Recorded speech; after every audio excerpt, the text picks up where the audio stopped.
في كثير من الأحيان. النظام الحالي بيتأخر عن اتخاذ قرارات في كثير من الأحيان، ولكن لا شك أننا إذا قارنا بينه وبين النظام السابق نجد أن النظام السابق كان بيسرق مصر، بيسرق ثروات مصر، بيبيع مصر، بيدمر شباب مصر، بيحرق مصر. خلاص؟ ويعني ولا يعترف بشيء، غير معترف بالشعب. أستاذ عماد الدين أديب بيقول إنه خلال فترة حكم مبارك استطاع الرجل أن يمنع عن مصر كوارث كبرى في مجال الأمن القومي، فلم يتورط في حروب إقليمية، واختار القرار السليم بالوقوف ضد الغزو العراقي، ومنع التدخل الأمريكي السافر في السياسة الداخلية مع احتفاظه بعلاقة خاصة مع واشنطن، بالإضافة إلى معدلات النمو اللي كانت بيشهدها زمن حسني مبارك، والدليل إنه كان سايب احتياطي نقدي بمقدار 37 مليار دولار. ده جزء من مقال عماد أديب اللي كاتبه في الشرق الأوسط بيدعو فيه لإطلاق سراح مبارك. أنا ليا طلب عندك. اتفضل. عشان تعرف الفرق بين نظام حسني مبارك ونظام الدكتور مرسي بلسان وبصوت الأستاذ عماد أديب، أنا هقترح عليك في برنامجك الجميل إنك تجيب لقطتين.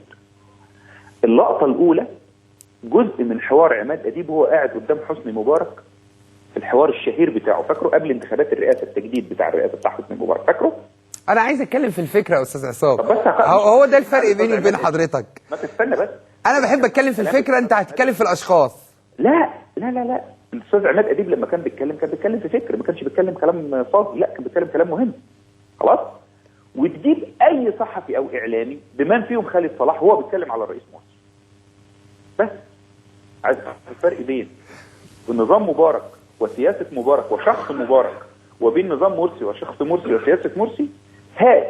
مين كان بيتكلم على مبارك او بيتكلم قدام مبارك وهو عامل ازاي، ومين بيتكلم قدام مرسي وهو عامل ازاي، عشان تعرف الفرق بين. لا مش فاهم. رقم واحد. رقم اتنين مش فاهم. ما انا هفهمك.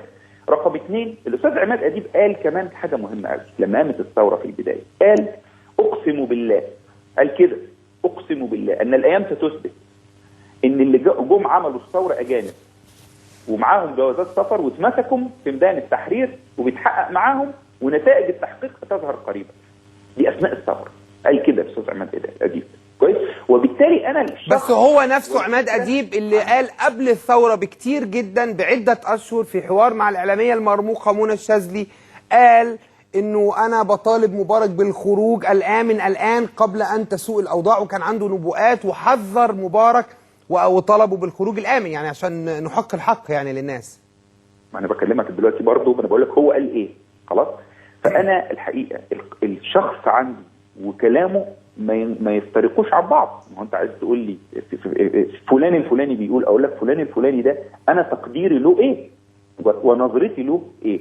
تمام. وبالتالي عشان نفهم كلامه كويس نجيب كلامه قدام مبارك، طيب، الحوار الكبير بتاعه، ثم كلامه عن. انا بشكرك جدا استاذ عصام سلطان نائب رئيس حزب الوسط والمحامي الكبير، معلقا على الاوضاع القانونيه الان في مشهد مبارك، واللي قال انه هيحصل في الفتره اللي جايه والعهد عليه، يعني انه هيحصل فرقاء الثوره وشركائها الذين انقسموا وتخاصموا قد يعودون. هل في مبادره بقى من الرئاسه؟